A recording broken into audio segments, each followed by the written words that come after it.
Hey everyone, welcome back. I never thought my hands would tremble holding a simple envelope. But that's what betrayal does. It turns the smallest things into ticking bombs. It was a Saturday evening, the kind of evening that usually smelled of jasmine and fresh bread in our little town. My wife, Layla, was humming in the kitchen, her dark hair tied in a loose knot, and her daughter from her first marriage, Sarah, was upstairs, preparing for what she claimed was an important event. I had always treated Sarah as my own, even though she was 19 when I married Layla. I believed family was more than blood. It was trust. Until I found that letter.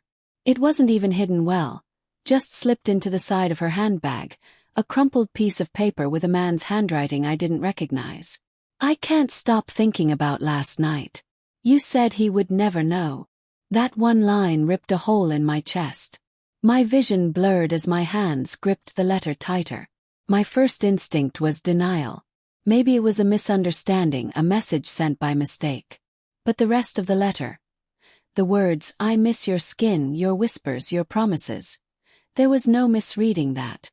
I walked into the kitchen, my heart thudding like a war drum. Layla turned, her face soft with a kind of warmth that once made my worst days better. "Is everything okay?" she asked, brushing a loose strand of hair from her cheek. I held up the letter. "Who is he?" Her smile vanished. In that split second, the world tilted. The fight that night wasn't loud. It was quiet, dangerous, like a storm building over still water.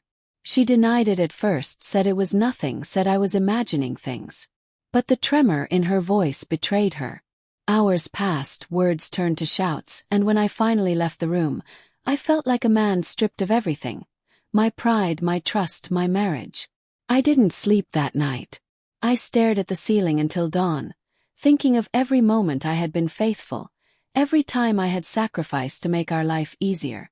And all the while, she had been slipping away into someone else's arms. What followed was the kind of madness only betrayal can breed. I didn't hit her that night. I didn't scream.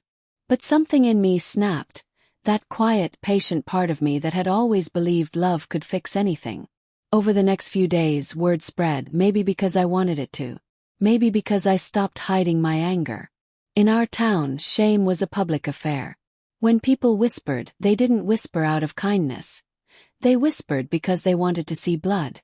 And then came the breaking point. There was a public gathering, a local festival where half the town came together.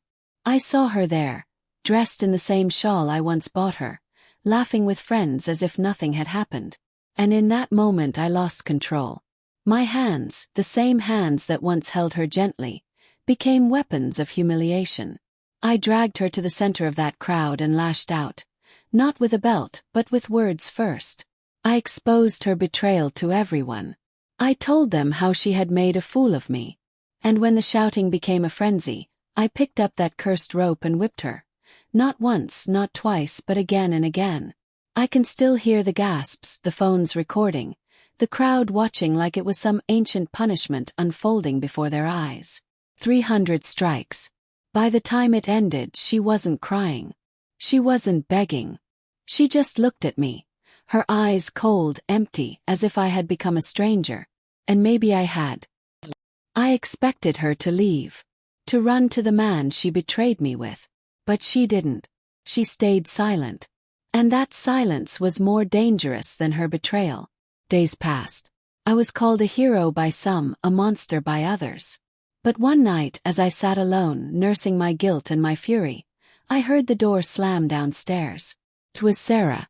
She walked in like a storm, her hair tied back, her jacket damp with rain.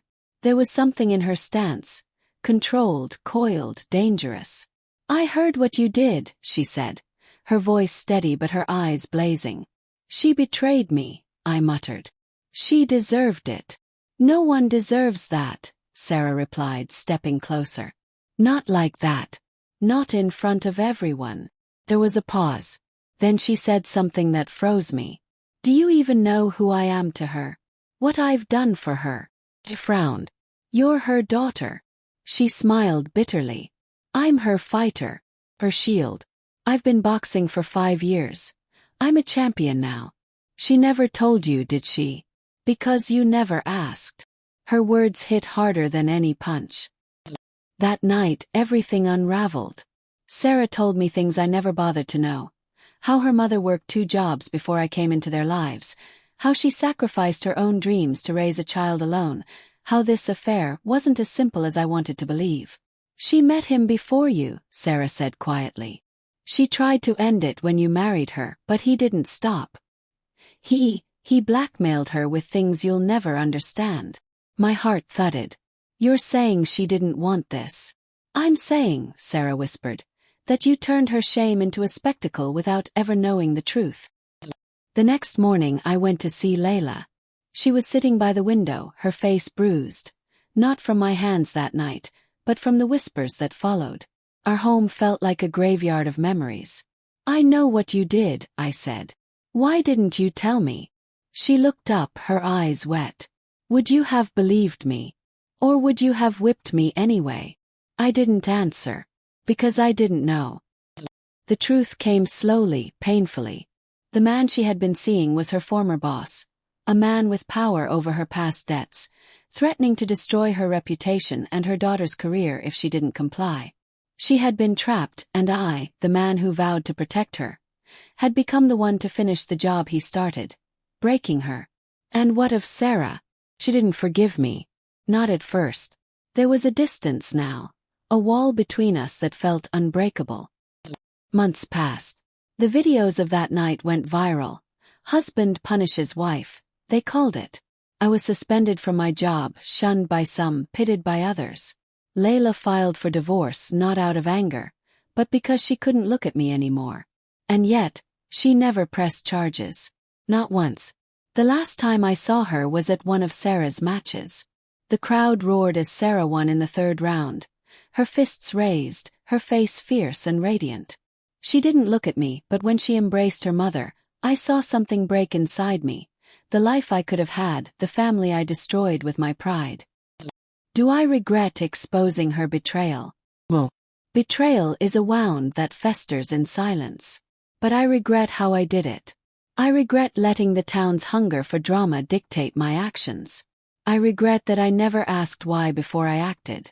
Because sometimes, the truth isn't about who was faithful or who wasn't. It's about who was brave enough to ask the right questions before it was too late. Now I live alone. I hear whispers of Layla rebuilding her life in another city. Sarah training for international tournaments. I see them sometimes in the quiet hours of the night in my dreams, their faces turned away, their voices fading. And I wonder, was I betrayed by her? Or by my own refusal to listen? Betrayal is rarely simple. It's a knot of secrets, fear, and choices we may never fully untangle. That day, I thought I was reclaiming my honor. Instead, I lost everything that made me a man worth loving. If you ask me what hurts the most, it isn't the letter.